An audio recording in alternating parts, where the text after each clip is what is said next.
If you ask me, today's a pretty sad day. I think it's worth it. I think it's worth to have a cost of, unfortunately, some gun deaths every single year so that we can have the Second Amendment to protect our other God-given rights. I can't stand the word empathy, actually. I think empathy is a made-up New Age term that does a lot of damage, but it is very effective when it comes to politics. Sympathy I prefer more than empathy. That's a separate topic for a different time. What do you hope to get out of this?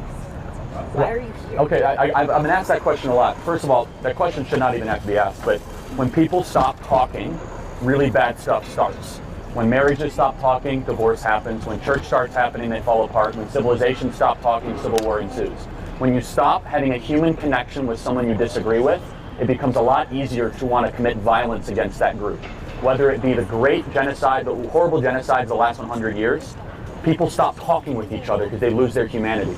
I wish we could be here without having my hat thrown off and stuff, but what we as a culture have to get back to is being able to have reasonable disagreement where violence is not an option. What's up, everybody? Ty Rivera here, the absolute best LGBTQ comedian in the world. Sorry to start with that intro, which is probably inappropriate for everything else or the gravity of everything else I'm going to talk about, but I just wanted to do that to provide you all with some normalcy and maybe a little bit of joy. I know some of you have said that you do that with me and you have fun with it. It brings you some joy. And so it's the least I can provide because I know that a lot of this is going to be heavy. Also, like, comment, and subscribe because I'm not really going to filter myself on this one or do a lot of editing because I think a lot of the words I'm using need to be used. The ideas that I have right now need to be spoken or heard the way that I actually intend them to come out or want them to come out. And so you liking and commenting will make sure that this doesn't get suppressed any more than it's already going to be suppressed. But I wish that we were here under better circumstances today. I'm sure all of you know, and plenty of you saw my post that I put up about just needing a minute to really be able to take this in and process it, because I really like Charlie Kirk, even though, like I just said on a video less than a day ago, I don't agree with everything he says. I don't always agree with the way that he says things, but I do think he's a great speaker. I think he says a lot of important things, and I'm a person that doesn't mind disagreement. And when he talked about sympathy versus empathy, a lot of people have been bringing that up because there are people celebrating online, which I might make a separate video about. Right now, I'm just taking this one step at a time as far as how much I actually want to talk about this. I know that I could have gotten more views if I had done this yesterday. I also know that a lot of you probably wanted to hear from me yesterday, but I wanted to do research like I always do. And I wanted to go through clips because I was trying to see if there was a way he deserved this and I had missed it. And I know some people would say that a person never deserves this. I'm a person that thinks sometimes people do, which I'm not trying to be funny about, and I'm not trying to make light of the situation. But when it comes to the guy that killed the girl on the subway, obviously I think that person should face the death penalty. And I won't mince words about that. I won't try to sugarcoat it in any way. I think people like that definitely do. And there are definitely situations where I think that it is called for. And what happened was my sleep schedule is off again, which I don't have trouble sleeping. I have trouble sleeping when I want to. And yesterday was a particularly late day for me. And so I woke up probably around 2 p.m. and I saw a message from my two best friends. And one of my friends had shared where it said Charlie Kirk had been shot. And then a few minutes later, I got a second message that said that Charlie Kirk had actually died. And then I looked into it on X, of course, because that's where I get a lot of my news from or confirm a lot of things is on X. And I saw the video, which I won't be playing here. But if you saw the unedited video, it really is gruesome what happened to Charlie Kirk. And it bummed me out. and I rolled over and I went back to sleep. And I knew that I would make a video about it, but I also knew that I wasn't ready to at that moment. But to get back to the things that he said, since the people that are celebrating, I consider them to be demonic, the people that are celebrating this right now. And I know that everybody that's celebrating thinks they have a valid reason to celebrate. Like I saw people saying, well, he didn't believe in empathy, so I guess I don't have to feel any empathy towards him and his family. And it's like, what are you even talking about? Like, nobody mentions the part where he said that he does believe in sympathy, which the difference between sympathy and empathy, for anybody that's not familiar, is if a person is empathetic or says they're empathetic, they're saying that they can put themselves in your shoes. If a person says that they're sympathetic, they're more looking at it from a distance. And on that, I do agree with him, because in some cases, you really can't put yourself in another person's shoes. Like if you take his wife, for example, I would say that I feel sympathetic towards his wife and his children. I think it would be insulting for me to say that I feel empathy, because I can't really put myself in her shoes. I've never lost my husband. I've never lost the father of my children. I'm a man. There's no chance of me having a father of my children. And my parents are alive till this day. So I can't say that I truly empathize with his children, because my parents are still alive and I didn't watch my father, because the reports I'm hearing right now, which could change, this is still the night of, it's just late the night of, the reports could change, but from what I'm hearing now, his wife and his kids actually saw this happen. So I'm not gonna insult them by saying I know exactly what you're going through. And I also don't feel like because a person felt a particular way that means I can't feel something. Like I saw somebody post that as one of the comments on my post, which I'll be honest, I didn't appreciate. I don't need your mouth right now. When it comes to people that are gloating in any way or want to tell me why I shouldn't feel the way that I feel. Because one post was like, well, if this had happened to you, Charlie Kirk would have been celebrating it. First off, you don't know that. It hasn't happened to me, so you really don't know that. Secondly, I don't run my feelings off of how I think other people might feel about me. Charlie Kirk had no idea who I was in all likelihood. But that doesn't mean I can't feel anything towards him, because I had a parasocial relationship with Charlie Kirk, and only to a certain degree, because it wasn't like I was watching him all the time. I didn't watch his podcast. I never saw a full episode of it.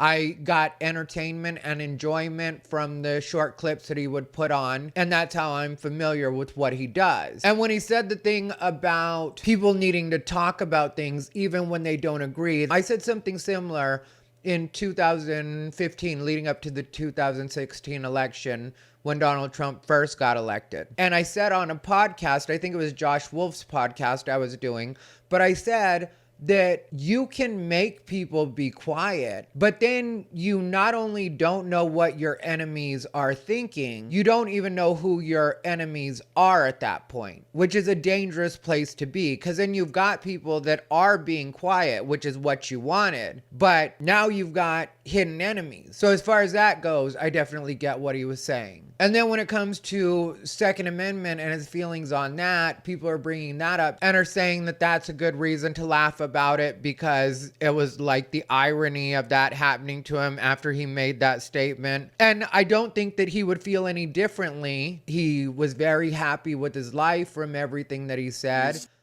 I'm the most blessed. I have to pinch myself when I wake up every single day that I get to be able to do this as my job. And so I never want to lose that. I always just want the highest and greatest impact. And he was very thankful for Jesus Christ, which is something that he was very open about. Are you a Christian by any chance? Very, very much so. Like, why is that exactly? Jesus saved my life. I'm a sinner, gave my life to Christ, most important decision I ever made. But I don't think that he would have wanted the Second Amendment to really be messed with. And so that I can relate to as well. But I think that the people that are really losing in this are the people on the left, the people that think that they hate him, or the people that know that they hate him, however you would put that. But I think those are the people losing out, because I don't think a lot of people understand from the left that with a person like Charlie Kirk, he really was giving you the playbook. Like, that's the favor that he's doing you, even though more recently it has become racist to tell people of color the truth. There is nothing holding black people back. It has become transphobic to tell trans people the truth. Trans people won't stop going into female locker rooms and stealing female medals and then penalizing people for not using the right pronouns. We are fine with live and let live. The trans alphabet mafia, they want to say live and let us rule. And people will also say things like words are violence. But then if a person chooses to be quiet because they know that the general public isn't going to like what they have to say or their opinions, then people will say that silence is violence. So now you're leaving people no choice but to be forced to not say anything but what you want them to say, which is not a good strategy, will not win people over to your side, and it's an abusive dynamic. But to get back to why I think that it's the left that's really going to lose out in this situation, is if you think about how open Charlie Kirk was and how honest he was with his opinions and the fact that he was willing to debate. If you see Charlie Kirk and people like Charlie Kirk as your enemy, then he's telling you exactly not only what to formulate your arguments about, but he's also telling you exactly how to formulate them. And so if you're a person that's on the other side of what he's talking about and trying to go up against the people that he represents or the people that he speaks and thinks like, then he's basically telling you everything you need to know about those people to go ahead and shore up your argument. And that's why I say that you use people like Charlie Kirk to sharpen your arguments if you believe that what he's saying is wrong or is dangerous. But I don't really understand how anything that he's saying was particularly dangerous, and I never noticed him to be particularly disrespectful. Actually, I noticed the opposite. Like, I would see him regularly tell his audience to be respectful with people when he was going to debate them. Everybody, do me a favor. Please be respectful, okay? He would not only tell his audience to respect them, he would also put the mic down so that they wouldn't feel any pressure and so that they would know that they had as much time as they wanted to take to go ahead and make their point so that he could debate with them. I try to put my microphone down, literally physically on the table when the person is asking their question, because I want to try to give them uninterrupted time to be able to make their argument. So I think that it was not only very respectful of him, but it's also very honest of him when it comes to debate, because as a person that is a public speaker for a living doing stand-up comedy, I know that I always have the advantage when an audience member heckles me, because while I am a professional comedian, the chances of them being a professional heckler are very low. So I know I always have the upper hand because I'm used to public speaking and I'm used to that particular venue, where same with Charlie Kirk, he's very used to being in that setup where he's going to sit in the chair and he's going to debate the person. The other person might feel nervous, and he could fully take advantage of that and make them feel every bit of pressure he can possibly put on them to kind of psych them out before they ever get to address him. He never chose to do that. Instead, he was the complete opposite. And I think that is a very respectful way to come at it. Even when people were disrespectful with him, he was still respectful. Like, there was a point where a girl actually took the hat off his head and threw it, and he chose not to make that a deal at all. And now I'm not. What does your hat say? ICE. What does that stand for? Immigration, Customs, and Enforcement. Hey, don't touch What it. are you doing? Gotta let her have her emotions, man. Just listen. Have a nice day. Listen, I'm not saying that she was right. Let's have a conversation. She was wrong for Let her that. go. But you gotta show yourself. Sorry, that. Charlie. If you really love her, you let her go. No, 100%, guys.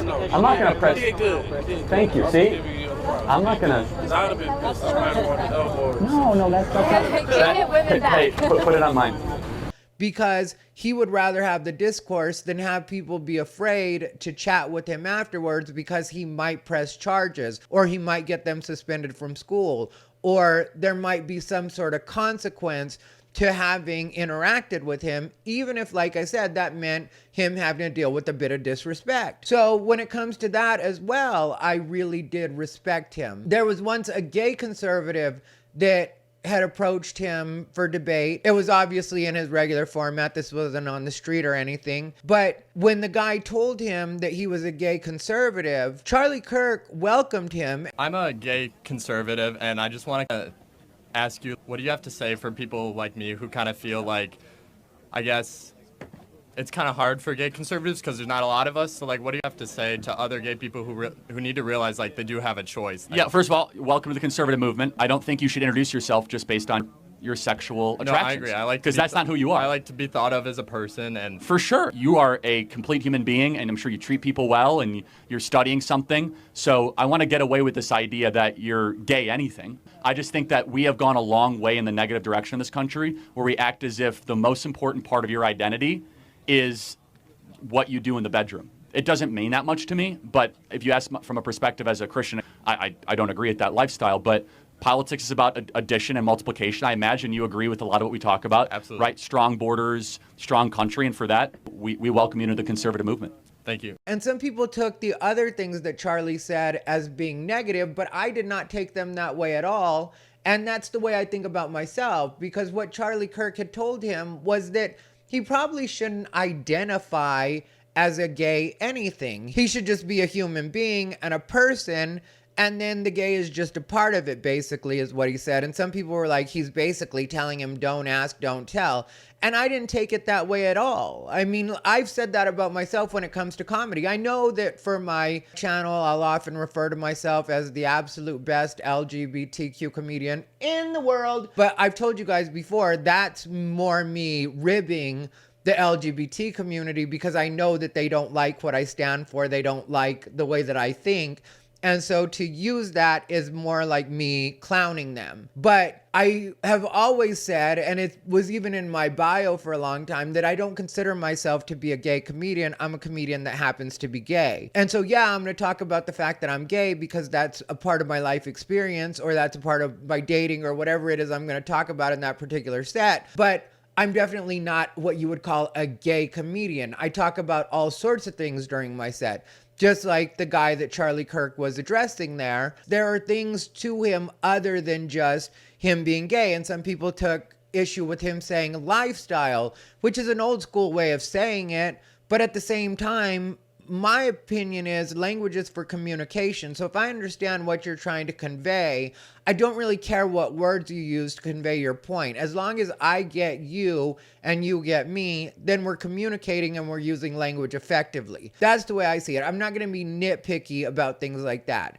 And I know some people got mad because he would be very clear about the fact that women are women and trans women are not that. Well, that's just a reality. He also was very clear about the fact that when it came to the black community, the way that he felt about it was that the black community is more in charge of their own destiny than they take credit for.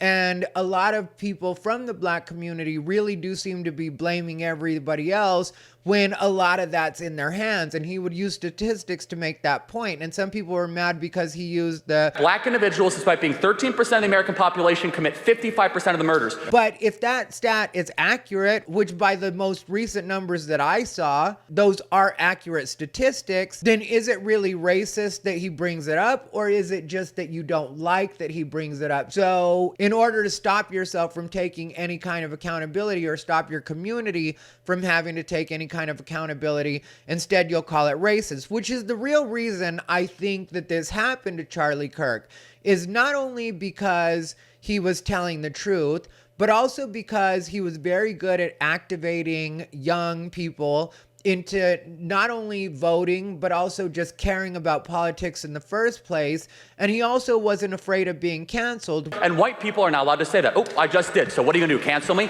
Which is the biggest tool that the left has had. And it's become ineffective, which I think really does bother them, because it's like being a magician that has a wand that doesn't work anymore, because for the longest time they were able to use that against people. You know, you better watch what you say, you're going to get canceled, you're going to lose your job. Well, people like Charlie Kirk undeniably have been a big part of what's made that so it's not really the tool that it used to be. And so the left is stuck with this magic wand that they used to have that just doesn't work. Like, they keep trying to put the curse on people. You're going to lose your job. You're not allowed to say that. And it's just not working that way anymore. So then the left says, okay, well, if I can't take your job, then I can still take your life. And that's where we're at with it, or the point that they were trying to make, in my opinion, by doing this to Charlie Kirk, because although I could get into the conspiracy theories of it, and maybe one day we will, but right now I don't really want to get too much into that, but it definitely had to be a person that had a lot of training when it comes to shooting. That would be my guess, especially if you watch the way that it went down. You really do know that that person had to know what they're doing with a firearm. So there's that. But whoever it was, I think they definitely were a person that represents or is from the left. And I think that what made Charlie so dangerous to them was the fact that he was basically letting everybody know that cancel culture isn't really a thing anymore. That's not going to work. That's not going to be your tool. You can't cancel all of us. And when we're just telling you the truth, and it's a truth that you can change, like I mentioned the thing about trans people, a lot of where the trans community has gone wrong, and the reason that people are so angry with trans, and the reason that trans are losing rights, even though they're trying to constantly blame other people, the right, conservatives. I hate to tell you, trans people, but even people on the left are tired of it now. And that's something that is within your big man hands. That's something that you can fix by just stopping going into women's spaces, stopping invading women's sports. All the things you're doing that women are telling you that they're tired of, you can stop that. But instead, you choose to continue because you think that forcing your way into these spaces proves something. So instead, you try to get mad at women or conservatives or TERFs or whoever it is you're blaming today, when that is within your control. When it comes to the statistics on crime and black people, okay, black people don't want to hear about it from white people or from people outside of their community. Well, then why don't you fix it so nobody notices or it's not a thing anymore, so that it can't be used against you? Because that is within your community's power to change. But instead, certain black people would rather blame everybody else. And even when help is sent in, you still don't want to accept the help because of where it's coming from, which I don't know about anybody else, but if I knew my neighborhoods, or my neighborhood specifically, was under fire, literally, by people from my own community, I would be happy if the president sent in the National Guard in order to help that situation out. I would be overjoyed. Like when I was living in MacArthur Park area, I told you guys about that. I lived 1 block from MacArthur Park. That's the MS-13 neighborhood. They've been doing a bunch of sweeps through it as far as ICE went over the last 3 months. Since June about is when that happened. If that had happened when I was living there, I would have been very supportive because it would have made my neighborhood safer. But in DC and Chicago, they're more interested in fighting Donald Trump than they are in saving their own people. So you try to blame everybody else and act like it's racist, but statistics aren't racist. Facts aren't racist. It's either happening or it's not. And from all accounts, people are saying that it is happening. Even people in Chicago, even people in DC, black people in Chicago, black people in DC. But there's just certain people that feel like because it's Donald Trump doing it, they don't want Donald Trump's help. So they would rather let their own people continue to die, let their own neighborhoods continue to suffer, let their own children have to live in these unsafe conditions and not elevate their communities because they don't want to be seen as helping Donald Trump. So again, if your community had been working on this to begin with, then there would be nothing to clean up. And then I think all of us, including myself, would be on your side, because we would be like, why are you wasting tax dollars, President Trump, sending the National Guard into these cities that are self-policing and running perfectly fine on their own like most other cities? That's where I would honestly come at it. And I know that people think I'm part of a cult because I sometimes wear a MAGA hat because I voted for Donald Trump, but I'm an independent thinker. And the truth is, if I didn't understand why things were going down the way that they're going down, and if I didn't have the life experience that I have, then I would fully be on board with revolting or even protesting, or at least making my voice heard, be it through my channel or in my comedy or however I could. I would be making my voice heard that I didn't agree with these things and I thought they were unnecessary. When it comes to what's happening with illegal immigration, which is something else Charlie Kirk has talked about, we don't need a lot of what's happening when it comes to illegal immigration.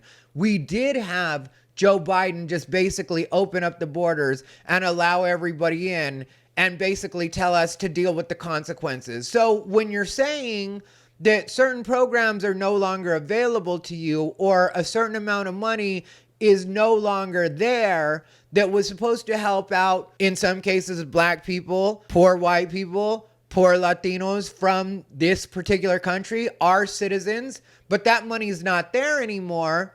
And then you look and you see that it's because that money actually was used by illegal immigrants, which is something that everybody knows has happened in Chicago. But again, because it's Donald Trump that's offering to do something about it, or isn't offering, has started to do something about it, you have a problem with it. Well, that's you cutting off your nose to spite your own face. And again, this all goes back to Charlie Kirk. This isn't just me grandstanding about politics right now.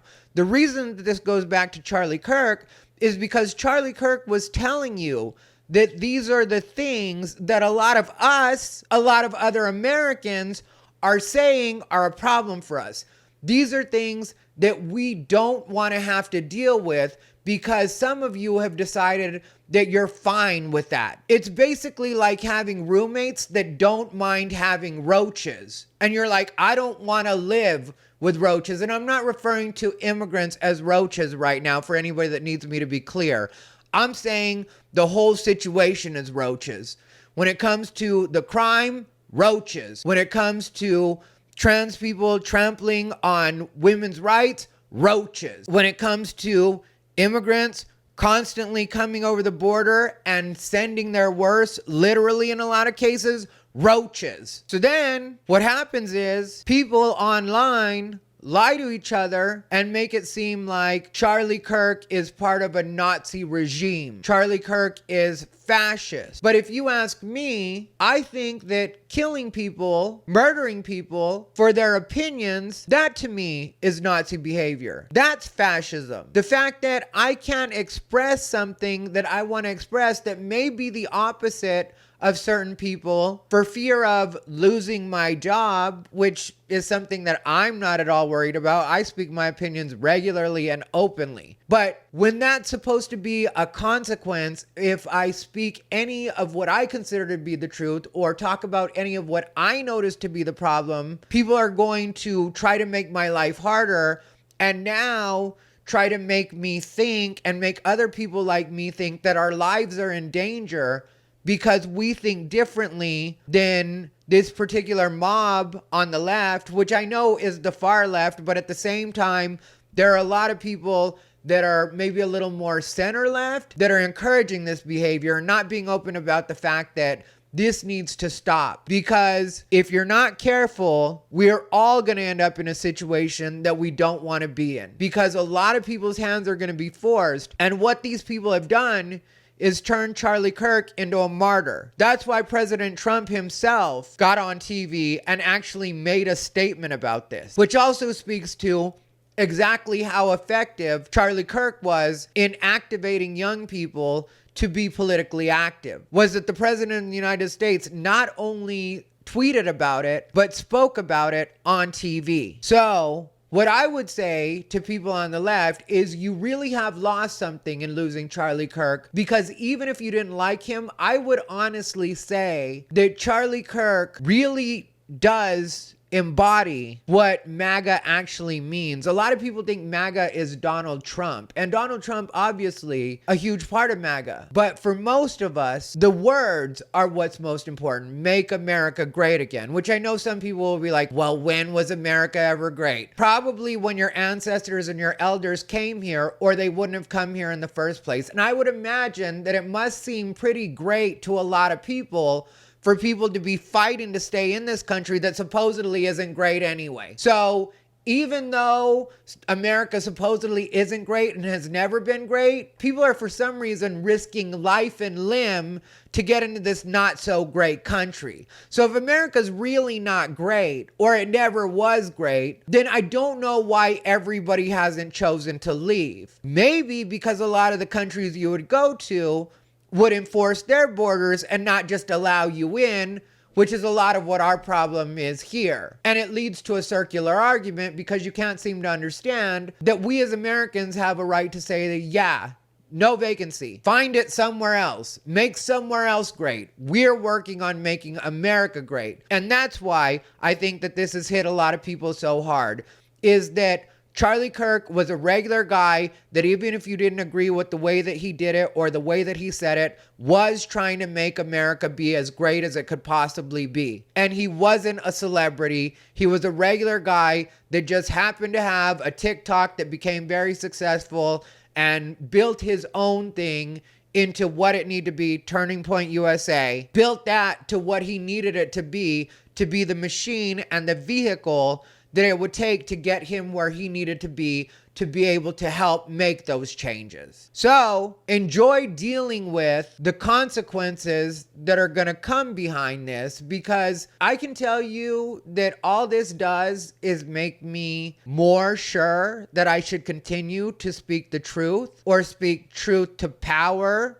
as a lot of you would say, because apparently the left has proven that they're feeling violent and frisky enough that they think they're in power. So I guess I should just continue to speak as freely and openly as I possibly can, not only to honor Charlie Kirk, but because I want to see my country be as great as it can possibly be. And if you don't feel that way, maybe start making arrangements to go somewhere else. And that's truly where I'm at on it. Please leave your comments down below. I'll put a video on the screen if you want to see more of me. Other than that, thank you for watching. As always, this has been Ty Rivera, the absolute best LGBTQ comedian in the world.